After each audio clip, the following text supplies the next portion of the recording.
18 मे 1682 रोजी जन्मलेले छत्रपती शाहू महाराज हे छत्रपती संभाजी महाराज आणि राणी येसूबाई यांचे सुपुत्र होते. औरंगजेबाच्या मृत्यूनंतर मराठ्यांची सत्ता 2 राज्यांमध्ये विभागली गेली, सातारा आणि कोल्हापूर. 1708 मध्ये छत्रपती शाहू महाराजांनी छत्रपती सूत्रे हाती घेतली आणि सातारा ही राजधानी बनवली.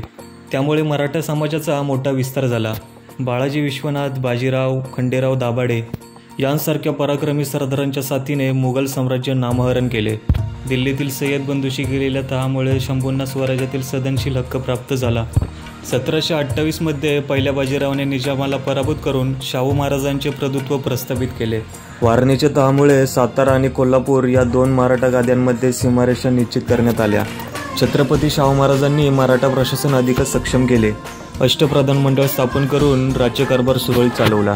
त्यांच्या नेतृत्वाखाली मराठा समाजाने उत्तुंग भरारी घेतली. मित्रांनो, तुम्हाला याबद्दल काय माहीत होतं का? मला कमेंट करून सांगा.